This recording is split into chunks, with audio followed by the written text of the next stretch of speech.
7 bölüm. Кырият жарымдын тургундары келип, теңирдин келишим сандыгын алып кетишти.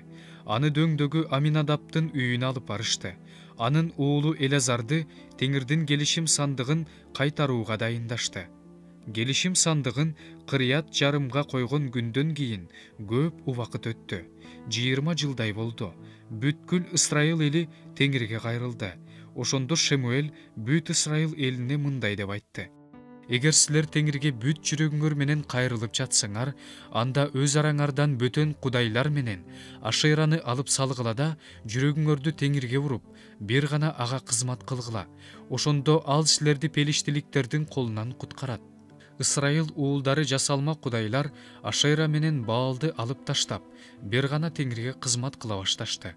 Ошондо Шемуэль аларга: бүт Ысрайылды Миспага чогулткула, мен силер үчүн теңирге сыйынам деди. Алар чогулуп, суу сузуп, теңир алдында төгүштү. Ошол күнү орозо кармап мындай дешти: биз теңирдин алдында күнөө кылдык. Шемуэль Миспада Ысрайыл уулдарын башкарып турду. Пелиштиликтер Ысрайыл уулдарынын Миспага чогулганын угушканда, Пелиштинин төрөлөрү Ысрайылга каршы жөнөштү. Ысрайылдыктар муну угушканда, пелиштиликтерден коркушту. Ошондо Ысрайыл уулдары Шемуэльге: Кудай теңирибизге биз үчүн жалынганыңды токтото көрбө. Ал бизди пелиштиликтердин колунан куткарсын деди. Шемуэль сүт эмген бир козун алып, аны теңирге арнап, бүтүндөй өрттөлүүчү курмандыкка чалды да, Ысрайыл үчүн теңирге жалынды. Теңир аны укту. Шемуэль бүтүндөй өрттөлүүчү курмандыкты өрттөп жатканда, пелиштиликтер Ысрайыл менен согушууга келишти. Бирок ошол күнү теңир пелиштиликтердин үстүнөн катуу күркүрөп, аларды дүрбөлөңгө түшүрдү. Алар ысрайылдыктардын алдында талкаланышты.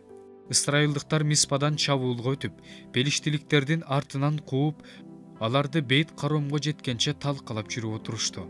Анан Шемуэль бир таш алып, Миспа жана Шейин шаарларынын ортосуна коюп, теңир бизге ушул жерге чейин жардам берди деп, аны Эбен Айзер деп атады. Пелиштиликтер ушинтип багынып беришти. Алар ошондон кийин ысрайылдыктардын жерине келбей калышты. Шемуэлдин көзү өткөнчө теңирдин колу пелиштиликтерге каршы турду.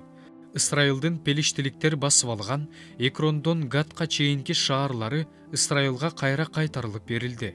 Ысрайыл ошол жерлерди пелиштиликтердин колунан бошотту.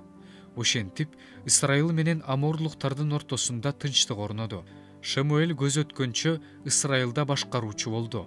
Жыл сайын Бейтелге, Гилгалга, Миспага барып, аларды кыдырып турду.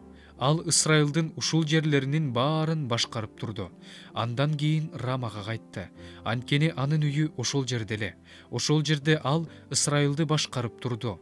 Ошол жерде ал теңирге курмандык чалынуучу жай курду.